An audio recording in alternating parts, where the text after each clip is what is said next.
കഥയാരംഭിക്കുന്നത് ഒരു രാജകുമാരിയിൽ നിന്നുമാണ്. Princess റൊസാലിൻഡ Maria മൊൻടോയയിൽ നിന്ന് 16 വയസ്സുകാരിയായ അവൾ വൈകാതെ രാജ്ഞിയായി കിരീടധാരണം നടത്തപ്പെടാനൊരുങ്ങുകയാണ്. കിരീടധാരണ ചടങ്ങിന്റെ ട്രയൽ നടക്കുകയായിരുന്നു. റൊസാലിൻഡ രാജ്ഞിയാവുന്നതോടെ നിലവിലെ രാജ്ഞിയും റൊസാലിൻഡയുടെ അമ്മയുമായ സോഫിയയ്ക്ക് വല്ലാത്തൊരു ഭയമുണ്ടായിരുന്നു. അയൽവക്കത്തെ രാജ്യം ഭരിക്കുന്ന ജനറൽ മാഗ്നസ് കുറച്ച് ക്രൂരനായ വ്യക്തിയാണ്. അയാൾ ചിലപ്പോൾ കടന്നുകയറി അവരുടെ രാജ്യം പിടിച്ചെടുക്കാൻ സാധ്യതയുണ്ട്. അങ്ങനെ ചടങ്ങുകൾ നടക്കുകയായിരുന്നു. ആ സമയമായിരുന്നു അത് തടഞ്ഞുകൊണ്ട് അങ്ങോട്ടേക്ക് ജനറൽ മാഗ്നസ് കടന്നു വരുന്നത്. ഏവരും അത് കണ്ട് ഒന്ന് ഭയപ്പെട്ടിരുന്നു. മാഗ്നസിന്റെ ആളുകൾ റൊസാലിൻഡയെ ചുറ്റിവളയാൻ ശ്രമിച്ചെങ്കിലും റൊസാലിൻഡ ഒരു തരത്തിൽ രക്ഷപ്പെട്ടു. അവിടെ റൊസാലിൻഡയുടെ സംരക്ഷണത്തിന് ഒരു ബോഡി ഗാർഡ് ഉണ്ടായിരുന്നു. മേസൻ എന്നായിരുന്നു അദ്ദേഹത്തിന്റെ പേര്. സാധാരണ ഒരു ബോഡി ഗാർഡല്ല മേസൻ, ഒരു ഏജന്റ് കൂടിയാണ്. ഉടനടി മകളെ രക്ഷിച്ചു കൊണ്ടുപോകാൻ സോഫിയ മേസനോട് പറഞ്ഞതോടെ ഹെലികോപ്റ്ററിൽ റൊസാലിൻഡയുമായി മേസൻ ആ രാജ്യം വിട്ട് രക്ഷപ്പെട്ടു പറക്കുകയാണ്.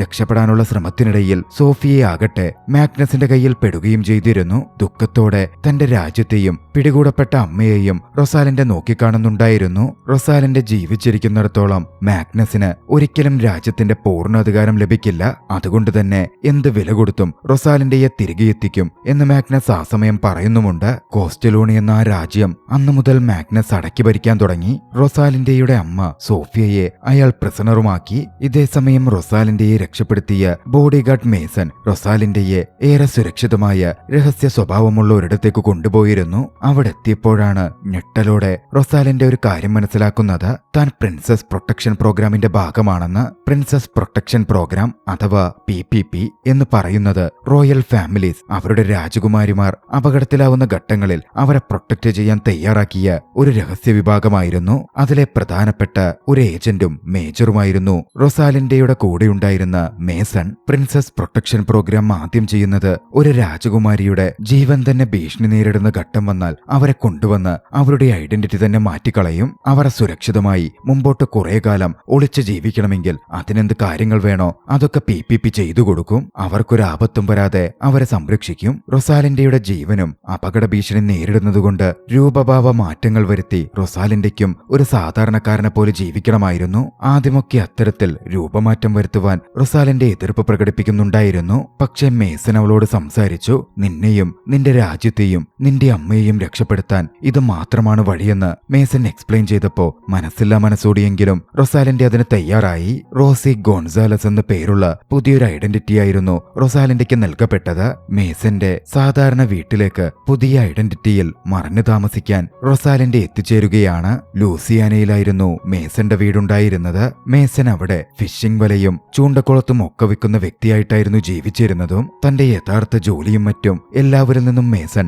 മറച്ചുവെക്കുകയും ചെയ്തിരുന്നു. മേസന് റൊസാലിൻഡയുടെ അഥവാ റോസിയുടെ അതേ പ്രായമുള്ള ഒരു മകൾ കൂടിയുണ്ട്. കാർട്ടർ എന്നായിരുന്നു അവളുടെ പേര്. അന്ന് മുറിയിലേക്ക് വന്ന കാർട്ടർ കണ്ടത് തന്റെ മുറിയിൽ റോസി ഇരിക്കുന്നതായിരുന്നു. റോസിയെ കണ്ടതും കാർട്ടർ ഒന്ന് ഞെട്ടുന്നുണ്ട്. അച്ഛൻ തനിക്ക് വസ്ത്രമോ മറ്റു വസ്തുക്കളോ വല്ലതും കൊണ്ടുവരുമെന്ന് കരുതിയാൽ അച്ഛന്റെ കൊണ്ടുവന്നിരിക്കുന്നത് ഒരു പെൺകുട്ടിയെയാണ്. കാർട്ടർ നേരെ അച്ഛന്റെ അടുത്ത് ചെന്ന് അതിനെപ്പറ്റി ചോദ്യം ചെയ്ത് പ്രതിഷേധം പ്രകടിപ്പിക്കാനൊക്കെ ആരംഭിച്ചു. അച്ഛൻ കൊണ്ടുവന്നിരിക്കുന്നത് ഒരു രാജകുമാരിയാണ് എന്നും കാർട്ടറിന് ചെറിയൊരു ഐഡിയ ഉണ്ടായിരുന്നു. അച്ഛന്റെ യഥാർത്ഥ ജോലിയെപ്പറ്റിയും പ്രിൻസസ് പ്രൊട്ടക്ഷൻ പ്രോഗ്രാമിലെ ഒരു മേജറാണ് അച്ഛനെന്നുമൊക്കെ കാർട്ടറിന് അറിവുണ്ടായിരുന്നു. പുതിയ സാമൂഹിക പശ്ചാത്തലവുമായി റോസിയെ ഇഴകിച്ചേരുവാൻ നീ സഹായിക്കണം എന്നച്ഛൻ കാർട്ടറോട് ആവശ്യപ്പെട്ടു. കാർട്ടറിന്റെ കസിന്റെ ഐഡന്റിറ്റിയായിരുന്നു റോസിക്ക് നൽകപ്പെട്ടത്. അതുകൊണ്ട് അത്തരത്തിൽ റോസിയോട് ബിഹേവ് ചെയ്യാനും മേസൻ ആവശ്യപ്പെട്ടു. മനസ്സെല്ലാ മനസ്സോടെ കാർട്ടർ അത് അംഗീകരിക്കുന്നുണ്ട്. പിന്നാലെ കാർട്ടർ റോസിക്കടുത്തെത്തി. ഇവിടെ വേറെ മുറിയൊന്നുമില്ല, നമുക്ക് ഈ മുറി ഷെയർ ചെയ്യേണ്ടി വരും എന്ന് റോസിയോടായി പറഞ്ഞു.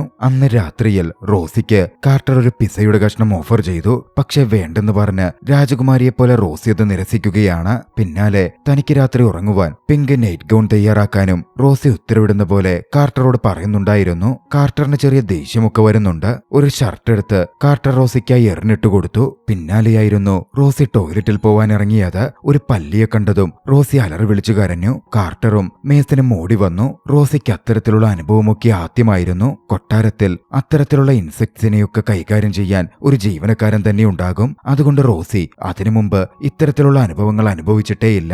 അടുത്ത ദിവസം പുലർച്ചെ മൂവരും ഒന്നിച്ചായിരുന്നു ബ്രേക്ക്ഫാസ്റ്റ് കഴിക്കാനിരുന്നത്. കാർട്ടന്റെയും മേസിന്റെയും ഒട്ടും ഓർഗനൈസ്ഡ് അല്ലാത്ത ബ്രേക്ക്ഫാസ്റ്റ് രീതിയൊക്കെ റോസിക്കാകെ വല്ലായ്മ സൃഷ്ടിക്കുന്നുണ്ട്. റോസിക്കും കാർട്ടർ പഠിക്കുന്ന അതേ സ്കൂൾ സ്കൂളിൽ അഡ്മിഷൻ തരപ്പെടുത്തിയിരുന്നു. പിന്നാലെ കാർട്ടറിനൊപ്പം റോസിയും അതേ സ്കൂളിലേക്ക് പുറപ്പെട്ടു. സ്കൂളിലെത്തിയപ്പോ കാർട്ടറിന്റെ സുഹൃത്ത് എഡ്വിനെ റോസി പരിചയപ്പെടുന്നുണ്ട്. അപ്പോഴും റോസിയുടെ പെരുമാറ്റമൊക്കെ ഒരു രാജകുമാരിയെ പോലായിരുന്നു. കാർട്ടർ അതിൽ ഇടപെട്ടു. റോസിയോട് ഒരു നോർമൽ പേഴ്സണെ പോലെ ഏവരോടും ബിഹേവ് ചെയ്യാൻ പറഞ്ഞു. വൈകാതെ അവർ ക്ലാസ്സിലേക്ക് എത്തി. റോസി ക്ലാസ്സിലേക്ക് എത്തുമ്പോൾ ക്ലാസ്സിലെ ഡോണി എന്ന പയ്യൻ റോസിയോട് കുറച്ചുകൂടി അടുപ്പം കാണിക്കാനും അവളിൽ മയങ്ങിയ പോലെയും കാണപ്പെടുന്നുണ്ടായിരുന്നു. അത് കണ്ടതും കാർട്ടറിന് വിഷമം തോന്നി. കാരണം കാർട്ടറിന് പണ്ട് മുതൽ ഡോണിക്ക് മേലൊരു ക്രഷുണ്ട്. കാർട്ടർ മുമ്പ് പറഞ്ഞെങ്കിലും അതൊന്നും കേൾക്കാതെ റോസി തന്റെ തനത് രീതിയിൽ ഒരു പ്രിൻസസിനെ പോലെ തന്നെ പെരുമാറിക്കൊണ്ടിരുന്നു. എന്തിനേറെ പറയുന്നു, ക്യാന്റീനിൽ പോയപ്പോ ക്യാന്റീൻ ഗാർഡിനെ തന്റെ സർവീസിലുള്ള ലേഡിയെ പോലായിരുന്നു റോസി ട്രീറ്റ് ചെയ്തത്. ബർഗർ കിട്ടിയപ്പോ കൊട്ടാരത്തിൽ എങ്ങനെ ഭക്ഷണം കഴിക്കോ ആ രീതിയിലൊക്കെ ഇരുന്ന് റോസി ബർഗർ മുറിച്ചു കഴിക്കാനൊക്കെ ആരംഭിച്ചു. കാർട്ടർ അത് കണ്ട് ഉടൻ അങ്ങോട്ടേക്ക് വന്ന് എങ്ങനെയാണ് ഒരു ബർഗർ കഴിക്കേണ്ടത് എന്ന് കൃത്യമായി കാണിച്ചു കൊടുത്തു. അപ്പോഴായിരുന്നു ഒരു അധ്യാപകൻ അങ്ങോട്ടേക്ക് വന്നത്. വരാനിരിക്കുന്ന സ്കൂൾ സെറമണിയെ പറ്റി അധ്യാപകൻ അറിയിച്ചു. തിരഞ്ഞെടുക്കപ്പെടുന്ന 3 പെൺകുട്ടികൾ സ്കൂളിന്റെ ക്യൂനുകളായി കിരീടം അണിയിക്കപ്പെടും എന്നും അനൗൺസ് ചെയ്യുന്നുണ്ടായിരുന്നു. അത് കേട്ടതും റോസി എഴുന്നേറ്റ് നിന്ന് സ്കൂൾ ക്യൂൻ സ്ഥാനത്തേക്ക് മത്സരിക്കാൻ കാർട്ടറെ ഞാൻ സജസ്റ്റ് ചെയ്യുന്നു എന്ന് വിളിച്ചു പറഞ്ഞു. പക്ഷേ റോസിയുടെ ആ ബിഹേവിയർ കാർട്ടറെ ദേഷ്യം പിടിപ്പിക്കുകയായിരുന്നു ചെയ്തത്. അവൾ ഉടൻ അവിടെ നിന്നിറങ്ങിപ്പോയി. റോസി പിന്നാലെ ചെന്നു. കാർട്ടർ വേഗത്തിൽ നടക്കുകയായിരുന്നു. റോസി പിന്നാലെ നടന്നിട്ടും എത്തുന്നില്ല. കാർട്ടറോട് നിൽക്കുവാൻ എന്നവണ്ണം തന്റെ അധികാരഭാവത്തിൽ റോസി ഉത്തരവിട്ടു. കാർട്ടറിനത് തീരെ പിടിച്ചില്ല. തിരിഞ്ഞ് റോസിക്കെതിരെ ചെന്ന കാർട്ടർ അവളോട് ദേഷ്യപ്പെട്ടുകൊണ്ട് തന്നെ പറഞ്ഞു, നീ ഇപ്പൊ ഒരു രാജകുമാരിയൊന്നുമല്ല. അത്തരത്തിൽ ആരെയും കൽപ്പിച്ച് നിർത്താനും നോക്കണ്ട. ഒരു സാധാരണ ആളെ പോലെ പെരുമാറാൻ നോക്ക്. അത് റോസിയെ കുറച്ച് വേദനിപ്പിച്ചിരുന്നു. അന്ന് രാത്രിയിൽ തന്റെ നാടിനെപ്പറ്റിയും അവിടെ പെട്ടുകിടക്കുന്ന അമ്മയെപ്പറ്റിയും കുടുംബ ബന്ധുക്കളെപ്പറ്റിയും ജനങ്ങളെപ്പറ്റിയും ഒക്കെ ഓർത്ത് റോസി വല്ലാതെ ദുഃഖിതയായി. കാർട്ടറോട് താനിടപെട്ട രീതിയും അത്ര ശരിയായില്ല എന്ന് റോസിക്ക് തോന്നുന്നുണ്ടായിരുന്നു. അടുത്ത ദിവസം കൊണ്ട് തന്നെ അതുകൊണ്ട് കാർട്ടറെ ഒന്ന് സഹായിക്കാൻ റോസി അവളുടെ അടുത്തു ചെന്നു. ഹോംവർക്കിൽ സഹായിക്കാമെന്ന് പറഞ്ഞു. കാർട്ടർ റോസിയോടുള്ള ദേഷ്യം കൊണ്ട് റോസിയെ ഒന്ന് പരീക്ഷിക്കാനും കളിയാക്കാനും വേണ്ടി അവിടെ ഉണ്ടായിരുന്ന ബക്കറ്റിൽ എത്ര വോംസ് ഉണ്ട്, അതായത് മണ്ണിരകളുണ്ട് എന്ന് നോക്കാൻ പറഞ്ഞു. ആകെയൊന്ന് അറുവറുപ്പോടെയാണെങ്കിലും റോസി എന്നത് കാർട്ടറിന് വേണ്ടി ചെയ്യുന്നുണ്ട്. പിന്നാലെ ബക്കറ്റ് ഒരു കൃത്യം സ്ഥലത്ത് എടുത്തു വെക്കാൻ കാർട്ടർ റോസിയോട് പറഞ്ഞു. പക്ഷെ നിലതെറ്റി റോസി താഴെ വീണു. ഇതൊക്കെ കണ്ട് കാർട്ടർ വല്ലാതെ പൊട്ടിച്ചിരിക്കുന്നുണ്ടായിരുന്നു. ആ സംഭവങ്ങളോടെ തനിക്ക് പൂർണ്ണമായും ഒരു സാധാരണ ജീവിതത്തിലേക്ക് അഡാപ്റ്റ് ചെയ്യാൻ പറ്റും, താൻ തോറ്റുകൊടുക്കില്ല എന്നൊരു വാശി റോസിക്ക് വരികയാണ്. ഉച്ചത്തേക്കുള്ള ലഞ്ച് റോസി തനിയെ പ്രിപ്പയർ ചെയ്തു. അലങ്കോലമായി കിടന്നിരുന്ന ഡൈനിങ് ടേബിൾ കഴിയുന്ന പോലെ ഭംഗിയായി അവൾ ഒരുക്കി. റോസിയുടെ ഈ പ്രവൃത്തിയൊക്കെ കണ്ട് കാർട്ടറിന് അത്ര ഇഷ്ടപ്പെടുന്നുണ്ടായിരുന്നില്ല.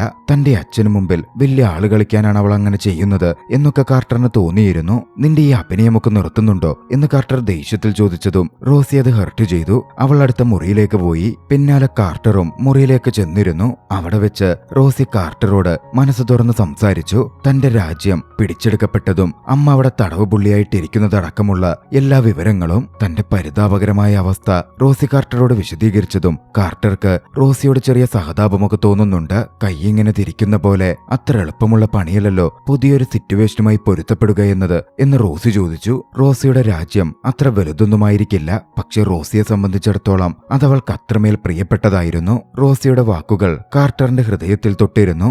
അങ്ങോട്ടേക്ക് എല്ലാ തരത്തിലും റോസിയെ താൻ പൂർണ്ണമായും ഹെൽപ്പ് ചെയ്യാം എന്ന് കാർട്ടർ അന്ന് വാക്കുകൊടുത്തു. റോസിയെ തന്റെ കൂട്ടുകാരിയെ പോലെ കൂടെ കൂട്ടാൻ കാർട്ടർ ശ്രമിക്കാൻ ആരംഭിച്ചു. റോസിയെയും കൂട്ടിക്കൊണ്ട് അവൾ ബൗളിങ്ങിന് പോയി. റോസിക്കതൊന്നും വശമില്ലാത്തതുകൊണ്ട് റോസി അതെങ്ങനെ ചെയ്യും എന്ന് കാർട്ടർക്ക് സംശയമുണ്ടായിരുന്നെങ്കിലും ഏവരുടെയും മുമ്പിൽ റോസി അത്രമേൽ മികച്ച രീതിയിൽ ബൗളിംഗ് ചെയ്തിരുന്നു. ഇതിനിടയിൽ സ്കൂൾ മുഴുവൻ റോസി കുറിച്ച് ശ്രദ്ധ പിടിച്ച് പറ്റുന്നുമുണ്ട്. ഇതൊന്നും അവിടുണ്ടായിരുന്ന ചെൽസി എന്ന പെൺകുട്ടിക്ക് അത്ര ഇഷ്ടപ്പെടുന്നുണ്ടായിരുന്നില്ല.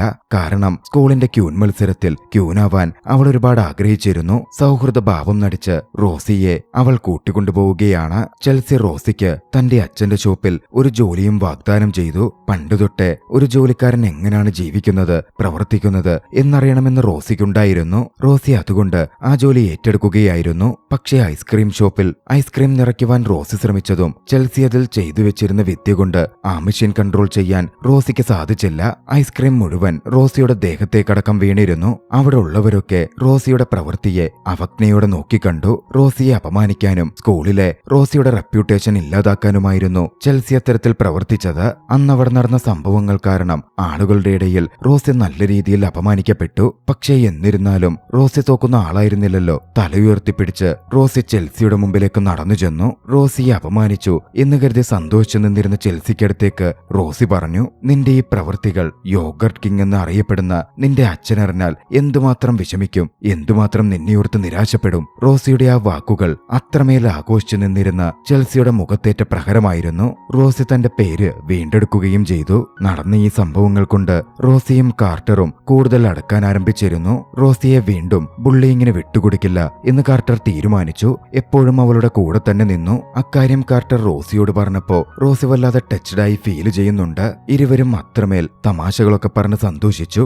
റോസി ആദ്യമായി സൗഹൃദം എന്തെന്ന് തിരിച്ചറിയുക കൂടിയായിരുന്നു. താൻ വിചാരിച്ചിരുന്ന പോലെ പ്രശ്നക്കാരിയായ സ്പോയിൽ ചെയ്യപ്പെട്ട ഒരു രാജകുമാരി ഒന്നുമല്ല റോസി എന്ന് കാർട്ടർ തിരിച്ചറിഞ്ഞു. അങ്ങനെ അടുത്ത ദിവസം സ്കൂൾ ക്യൂൻ മത്സരത്തിന് വേണ്ട കാൻഡിഡേറ്റ്സ് അനൗൺസ് ചെയ്യപ്പെടുകയായിരുന്നു. റോസിയും ചെൽസിയും മാത്രമല്ല, കാർട്ടറും ക്യൂൻ കാൻഡിഡേറ്റായി തിരഞ്ഞെടുക്കപ്പെട്ടിരുന്നു. അത് ചെൽസിക്ക് തീരെ അങ്ങ് ഇഷ്ടപ്പെട്ടില്ല. അവൾ തന്റെ സുഹൃത്തുക്കളോട് അതിന്റെ പേരിൽ വഴക്കടിക്കുക വരെ ചെയ്തു. മറുവശത്ത് കാർട്ടർക്കാണെങ്കിൽ ക്യൂനാവാനുള്ള ഇലക്ഷന്റെ കാൻഡിഡേറ്റിനെ തിരഞ്ഞെടുക്കുന്നതിന്റെ റിസൾട്ട് വന്നതിൽ ഷോക്കായിരുന്നു. ഇതെങ്ങനെ സംഭവിച്ചു എന്ന് കാർട്ടർക്ക് മനസ്സിലായതേയില്ല. പ്രോംനൈറ്റിലായിരുന്നു സ്കൂൾ ക്യൂനിനെ തിരഞ്ഞെടുത്ത് അനൗൺസ് ചെയ്യുക. അന്ന് ഡാൻസ് പാർട്ട്ണറായി റോസിയോട് കൂടെ വരാമോ എന്ന് ഡോണി ചോദിച്ചു. ഡോണി അത് റോസിയോട് ചോദിച്ചത് കാർട്ടറെ വല്ലാതെ അസ്വസ്ഥപ്പെടുത്തുന്നുണ്ട്. കാർട്ടർക്ക് ഡോണിയോട് ക്രഷുള്ളതാണല്ലോ. കാർട്ടർ അവിടെ നിന്ന് പിണങ്ങിപ്പോയി. റോസിയാണെങ്കിൽ ഉടനടി ഡോണിയെ റിജക്ട് ചെയ്യുകയും ചെയ്തു. അന്ന് വീട്ടിലെത്തി കാർട്ടറുമായി റോസി സംസാരിച്ചു. ഡോണി അത്ര നല്ലവനായി തോന്നുന്നില്ലെന്നും കാർട്ടറിന്റെ യഥാർത്ഥ സ്നേഹം കിട്ടാനുള്ള യോഗ്യതയൊന്നും ഡോണിക്കില്ലെന്നും റോസി പറയുന്നുണ്ടായിരുന്നു. പക്ഷേ എന്നിരുന്നാലും എല്ലാം കൊണ്ടും കാർട്ടറിന് മതിയായിരുന്നു. റോസിയെപ്പോലെ താൻ അത്ര സുന്ദരിയും എലഗന്റ് ഒന്നും അല്ലല്ലോ, ഒന്നുമില്ലേലും താൻ വെറും ഒരു സാധാരണക്കാരിയല്ലേ എന്നൊക്കെ കാർട്ടർ പറഞ്ഞു. കാർട്ടർ അങ്ങനെ ദുഃഖിക്കുന്നത് റോസിക്ക് ഇഷ്ടമായിരുന്നില്ല. ഒരു യഥാർത്ഥ പ്രിൻസസ് എങ്ങനായിരിക്കും എന്നത് റോസി കാർട്ടറിന് കാണിച്ചു കൊടുക്കാൻ തീരുമാനിച്ചു. കാർട്ടറിന് വേണ്ടി പ്രിൻസസിന്റെ വസ്ത്രങ്ങളും നടത്തരീതിയും പ്രാക്ടീസുകളും ഒക്കെ റോസി പഠിപ്പിച്ചു കൊടുത്തു. കാർട്ടർ അത്രമേൽ സന്തോഷിച്ചിരുന്നു. റോസി വെറുമൊരു റോയൽ പ്രിൻസസ് മാത്രമല്ല, നല്ലൊരു മനസ്സുള്ള നല്ലൊരു പെൺകുട്ടി കൂടിയാണ് എന്ന് കാർട്ടർ അന്നായിരുന്നു തിരിച്ചറിയുന്നത്. ഒരു ഗോഡ് മദറെ പോലായിരുന്നു കാർട്ടറിനോട് റോസി പെരുമാറിയത്. യഥാർത്ഥ പ്രിൻസസ് ആയതുകൊണ്ട് തന്നെ ഒരു രാജ്യം മുട്ടുക്കും റോസി നോക്കേണ്ടതാണല്ലോ. അതിന്റെ ഉത്തരവാദിത്ത ബോധവും മനസ്സലിവും എല്ലാം തന്നെ അവൾക്കുണ്ടായിരുന്നു. കാർട്ടറും റോസിയും തമ്മിൽ കൂടുതൽ സൗഹൃദത്തിലായി. അടുത്ത ദിവസം വളരെ യാദൃച്ഛികമായി ചെൽസിയുടെ സുഹൃത്ത് ഒരു സ്പാനിഷ് മാഗസിനിൽ റോസിയുടെ യഥാർത്ഥ ഐഡന്റിറ്റി നോക്കിക്കാണുകയാണ്.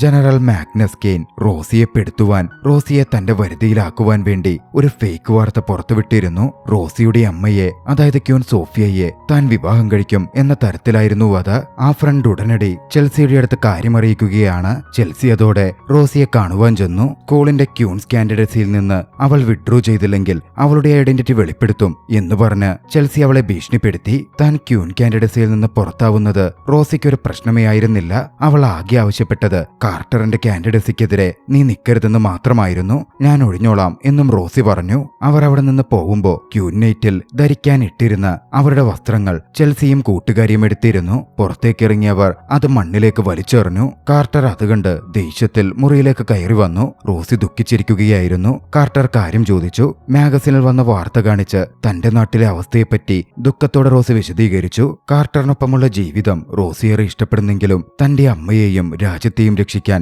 എത്രയും വേഗം നാട്ടിലേക്ക് തിരികെ പോകണം എന്ന് റോസിക്ക് തോന്നി. ഒന്നുമില്ലെങ്കിലും തന്റെ രാജ്യത്തെ ജനങ്ങളെയും അമ്മയെയും സംരക്ഷിക്കേണ്ട ഉത്തരവാദിത്തം ഒരു പ്രിൻസസ് എന്ന രീതിയിൽ അവൾക്കുണ്ടല്ലോ. പക്ഷെ ഇതൊരു ചതിയാണ് എന്ന തരത്തിൽ കാർട്ടറിന് തോന്നിയിരുന്നു. റോസിയെ എങ്ങനെയും രക്ഷിക്കണം എന്ന് കാർട്ടർ തീരുമാനിച്ചു. കാർട്ടർ നേരെ റോസിയുടെ ഫാഷൻ ഡിസൈനറെ വിളിച്ചു. അയാളുമായി ചില കാര്യങ്ങൾ ഗൂഢാലോചന നടത്തി. ശേഷം റോസിയെ കണ്ട കാർട്ടർ റോസിയോട് ക്യൂൻ അനൗൺസ്മെന്റ് നടക്കുന്ന കോറനേഷൻ സെറമണി വരെ വെയിറ്റ് ചെയ്യാൻ ആവശ്യപ്പെട്ടു. കാർട്ടറിന്റെ ആവശ്യം റോസി അംഗീകരിക്കുകയാണ്. അങ്ങനെ ആ ദിവസം എത്തി. സ്കൂൾ ക്യൂനിന്റെ കിരീടധാരണം നടക്കുന്ന ദിവസം. മത്സരത്തിനുള്ളതും അല്ലാത്തതുമായ പല പെൺകുട്ടികളും അണിഞ്ഞൊരുങ്ങി മാസ്ക് അടക്കം ധരിച്ചായിരുന്നു എത്തിയിരുന്നത്. അങ്ങോട്ടേക്ക് എത്തിയ ചെൽസി താൻ തെറ്റായ കോസ്റ്റ്യൂമാണ് ധരിച്ചിരിക്കുന്നത് എന്ന് കണ്ടതും ദേഷ്യത്തിൽ അകത്തേക്ക് കടക്കാൻ മടിച്ചു നിന്നു. ശേഷം അവൾ ദേഷ്യത്തിൽ പുറത്തു കടന്നപ്പോ അവളുടെ വസ്ത്രം കാറിലൊടുക്കുകയും അവൾ താഴെ വീഴുകയും ചെയ്തു. പിന്നാലെ ഡാൻസ് പാർട്ടി അരങ്ങേറുകയായിരുന്നു. ഡോണി കാർട്ടറുടെ അടുത്തെത്തി കാർട്ടറെ ഡാൻസിന് ക്ഷണിച്ചു. പക്ഷേ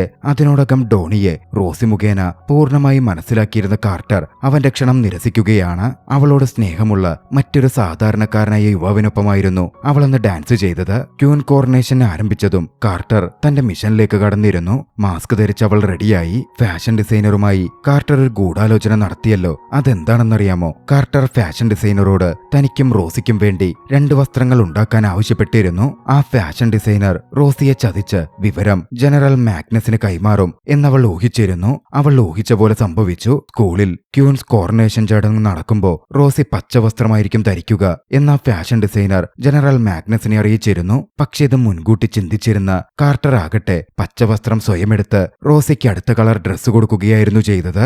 വൈകാതെ ക്യൂൻ അനൗൺസ്മെന്റ് നടന്നു. സ്കൂൾ ക്യൂനായി തിരഞ്ഞെടുക്കപ്പെട്ടത് റോസിയായിരുന്നു. അന്ന് കിരീടധാരണം കഴിഞ്ഞ് വേദിയിൽ നിന്ന് റോസി പ്രസംഗിക്കാൻ തുടങ്ങി. സൗഹൃദത്തിന്റെ അർത്ഥവും വിലയും ഒക്കെ തനിക്ക് പഠിപ്പിച്ചു തന്ന കാർട്ടറിനോടുള്ള തന്റെ ആത്യന്തികമായ നന്ദിയും സ്നേഹവും അവൾ പ്രസംഗത്തിലൂടെ അറിയിക്കുന്നുണ്ടായിരുന്നു. അവൾ കാർട്ടറെ നോക്കിയപ്പോ കാർട്ടറെ അവിടെ കാണുന്നുണ്ടായിരുന്നില്ല. കാർട്ടറെ നോക്കിക്കൊണ്ട് റോസി പുറത്തേക്കിറങ്ങി. ആ സമയം ചെൽസി ഓടിവന്ന് അവളെ എതിരിടുകയാണ്. മറുവശത്ത് അങ്ങോട്ടേക്ക് എത്തിയിരുന്ന ജനറൽ മാഗ്നസും സംഘവും മുഖം മൂടി ധരിച്ചിരുന്ന കാർട്ടറിനെ റോസി എന്ന് ചിന്തിച്ച് പിടികൂടി കൊണ്ടുപോവാൻ തുടങ്ങിയിരുന്നു. പക്ഷേ അപ്പോഴേക്കും വിവരമറിഞ്ഞ് റോസി അങ്ങോട്ടേക്ക് ഓടിയെത്തുകയാണ്. റോസിയെ നേരിൽ കണ്ടതും ജനറൽ മാഗ്നസ് ഞെട്ടുന്നുണ്ട്. കാർട്ടറുടെ പദ്ധതി അവിടെ വെച്ച് പൊളിയുകയായിരുന്നു. പക്ഷേ കാർട്ടറിന്റെ പദ്ധതിയുടെ ഭാഗമായി അവളുടെ അച്ഛനും അതിനോടകം അവിടെ എത്തിച്ചേർന്നിരുന്നു. പ്രിൻസസ് പ്രൊട്ടക്ഷൻ പ്രോഗ്രാമിന്റെ ജനറലായ മേസൺ അവിടെ ചാടി വീണു. ജനറൽ മാഗ്നസിനെ ബന്ദിയാക്കി പിടികൂടി. വൈകാതെ ഇന്റർനാഷണൽ പോലീസിനും കൈമാറി. കാർട്ടറിന്റെ പദ്ധതി വിജയം കണ്ടു. റോസി സുരക്ഷിതയായി. റോസിയുടെ നാട്ടിലുണ്ടായിരുന്ന പിടിച്ചെടുക്കപ്പെട്ട ഭരണവും ജനറൽ മാഗ്നസ് അറസ്റ്റിലായതോടെ ഇല്ലാതാവുകയാണ്. സ്നേഹത്തോടെ റോസി കാർട്ടറെ കെട്ടിപ്പിടിച്ചു. തന്റെ തലയിലുള്ള കിരീടം നീയാണിതിനർഹയെന്ന് പറഞ്ഞ് റോസി സ്നേഹത്തോടെ കാർട്ടറിന് ധരിക്കാൻ കൊടുക്കുമ്പോഴേക്കും ചെൽസി അങ്ങോട്ടേക്ക് പാഞ്ഞെത്തിയിരുന്നു. അത് തനിക്ക് അവകാശപ്പെട്ടതാണെന്ന് പറഞ്ഞ് ചെൽസി അത് തട്ടിപ്പറിച്ചു വാങ്ങിപ്പോയി. കാർട്ടറും അതവൾ കൊണ്ടുപോവാൻ അനുവദിച്ചിരുന്നു. നമ്മളെക്കാൾ ഉപരിയായി അതിന്റെ ആവശ്യം അവൾക്കാണ് എന്നും കാർട്ടർ പറയുന്നുണ്ട്. പിന്നീട് ഒരു മാസത്തിനു ശേഷം ഔദ്യോഗികമായി തന്റെ നാട്ടിലെ രാജ്ഞിയായി റോസി എന്ന റൊസാലിൻഡ മാറുകയായിരുന്നു. കിരീടധാരണ ചടങ്ങുകൾ കഴിഞ്ഞു. റോസിക്ക് പ്രിയപ്പെട്ട ഏവരും ചടങ്ങിൽ പങ്കെടുക്കാനുണ്ടായിരുന്നു. രാജ്ഞിയായിട്ടും റോസിയുടെയും കാർട്ടറിന്റെയും സൗഹൃദത്തിൽ ഒരു മാറ്റവും സംഭവിച്ചില്ല. അവർ പിന്നീട് അങ്ങോട്ടേക്ക് അത്രമേലടുത്ത സുഹൃത്തുക്കളായി തുടർന്നു. ആ ദൃശ്യങ്ങളോടെ ചലച്ചിത്രം അവസാനിക്കുകയാണ്. രസകരമായ ചലച്ചിത്രം നിങ്ങൾക്കിഷ്ടമായെങ്കിൽ വീഡിയോ ലൈക്ക് ചെയ്യുക. അഭിപ്രായങ്ങളും നിർദ്ദേശങ്ങളും കമന്റുകളിൽ രേഖപ്പെടുത്തുക. കഴിയുമെങ്കിൽ ചാനൽ സബ്സ്ക്രൈബ് ചെയ്തും കൂട്ടുകാർക്ക് ഷെയർ ചെയ്തു കൊടുത്തും ഞങ്ങളെ സപ്പോർട്ട് ചെയ്യുക. അടുത്ത എപ്പിസോഡിൽ മറ്റൊരു മികച്ച ചലച്ചിത്രവുമായി നമുക്ക് കണ്ടുമുട്ടാം. അതുവരെ ബൈ.